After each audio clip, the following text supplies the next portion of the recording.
सभी को नमस्कार।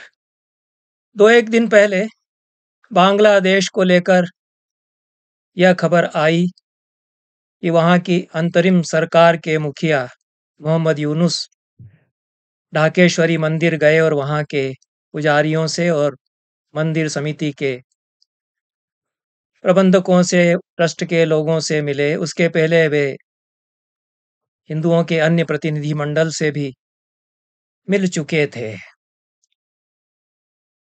इस पर जितना बावेला मचा है, जो कुछ वहाँ हुआ हो रहा है, उसकी चर्चा मैं नहीं करूँगा।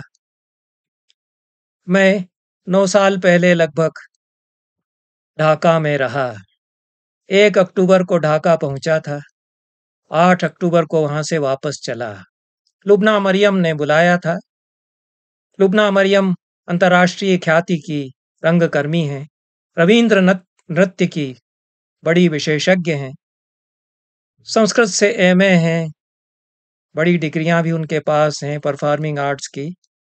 और शोधना अर्थात साधना नाम से अपना थिएटर ग्रुप चलाती हैं। वो संस्था अपने आप में कुछ विश्वविद्यालय जैसी है। और बांग्लादेश में सांस्कृतिक उन्नयन के लिए उनका, उनके पिताजी का, उनकी माँ का बड़ा योगदान रहा है। उसकी चर्चा का समय यहाँ नहीं है। लुब्ना मरियम की भी बड़ी कहानी जो है उसको मैं यहाँ नहीं बताना चाहता कि कैसे वे नाट्यशास्त्र पढ़ने के लिए मेरे पास आई थी और 3 वर्ष रहीं।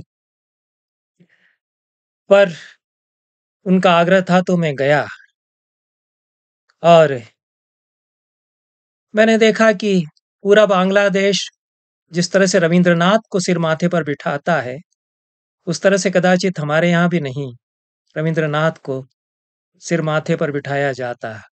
वो वहाँ के राष्ट्रीय कवि हैं। काज़ी नज़रुल इस्लाम को जिस तरह से गदगद होकर बांग्लादेश में याद किया जाता है, उनकी कविताएं स्मरण की जाती हैं, हमारे यहाँ कदाचित नहीं की जाती। इस अर्थ में मेरे लिए बांग्लादेश बहुत मायने रखता है और वो बांग्लादेश बना रहेगा। ये सारे उथल-पुथल के बावजूद कोई न कोई मोहम्मद यूनुस पैदा होगा, जो फिर जाएगा ढाकेश्वरी मंदिर में और ये सिलसिला चलता रहेगा। मैं बांग्लादेश की ढाका यूनिवर्सिटी में गया। वहाँ के संस्कृत विभाग के लोग मुझे जानते थे, पर उन्होंने कोई आग्रह नहीं किया। लुब्ना मरियम ने उनसे कहा कि आप लोग ये आए हुए हैं, तो क्यों नहीं इनका व्याख्यान कराते हैं? मुझे तो 1 सप्ताह उनके रंगमंच की संस्था के लिए नाट्यशास्त्र पर कार्यशाला में बोलना था। पर उन्होंने ध्यान रखा कि संस्कृत के यहाँ के अध्यापक और विद्यार्थी मुझसे मिलें, तो उनके आग्रह के कारण उन लोगों ने बुलाया, पर प्रसन्न हुए। मैं उन लोगों के संपर्क में पहले से भी था। संस्कृत प्रतिभा 5 साल मैंने निकाली। बांग्लादेश के ढाका विश्वविद्यालय के संस्कृत विभाग के 2 लोगों की रचनाएँ मैंने, संस्कृत रचनाएँ उसमें छापी। काज़ी नज़रुल इस्लाम के अनुवाद उन्होंने भेजे, वो मैंने छापे। मौलिक कहानियाँ उन्होंने भेजी, वो मैंने उसमें प्रकाशित की संस्कृत की।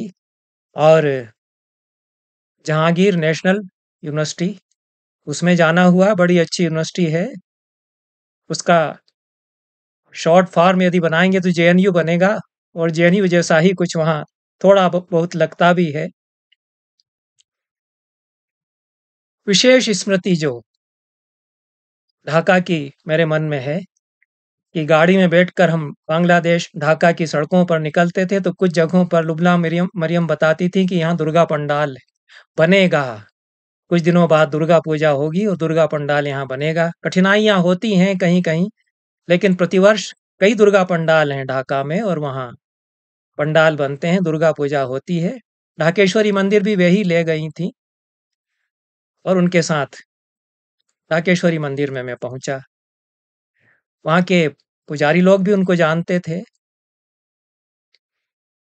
बातचीत उनसे हुई, अपनी समस्याएँ भी कुछ वे बताते रहे कि उनके लिए स्थान सिकुड़ता जा रहा है और अतिक्रमण होता है मंदिर की जो ज़मीन है उस पर।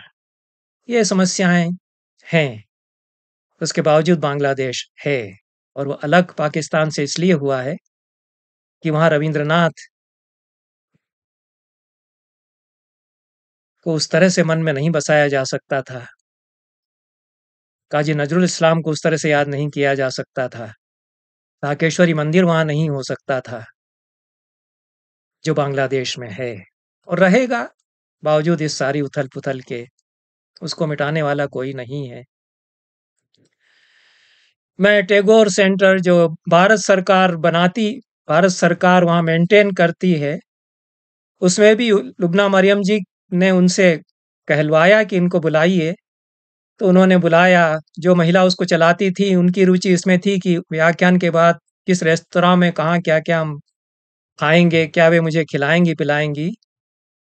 पर रवीन्द्रनाथ टैगोर पर जब मैंने बोलना शुरू किया और मैंने बताना शुरू किया कि उपनिषद किस तरह से रवीन्द्रनाथ की कविताओं में आते हैं, कालिदास किस तरह से उनकी कविताओं में आते हैं, किस तरह से संस्कृत की शब्दावली उनकी कविताओं में आती है, तो मुझे लगा कि बहुत मंत्रमुग्ध होकर के सुनते रहे। अच्छा समाज था सुनने वालों का। वो बाद में बहुत मिले और उन्होंने कहा कि रवीन्द्रनाथ को हम इतना मानते हैं, हमारे वो नेशनल पोएट हैं, लेकिन ये हमें पता नहीं था कि संस्कृत स्रोतों से कितनी गहराई से वे जुड़े हुए हैं। और फिर से हमको रवीन्द्रनाथ टैगोर को इस हिसाब से पढ़ना चाहिए, आपने जो बताया। इसलिए एक बांग्लादेश है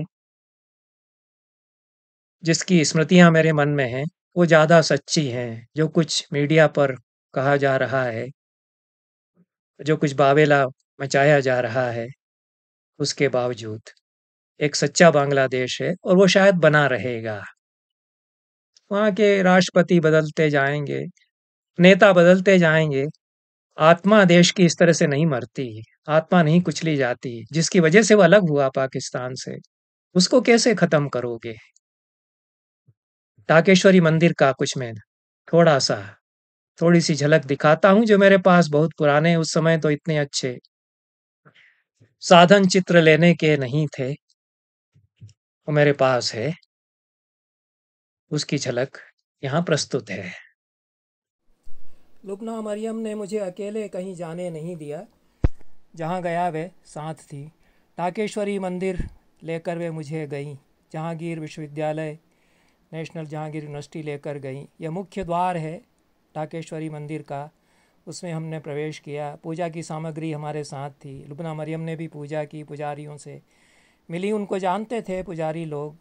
यह ढाकेश्वरी देवी भीतर विराजमान है। उनके सामने मैं खड़ा हुआ और पार्श्व में विष्णु की मूर्ति है, सुंदर मूर्ति है। उसके आसपास विशाल प्रांगण है, दुर्गा पूजा का प्रांगण है।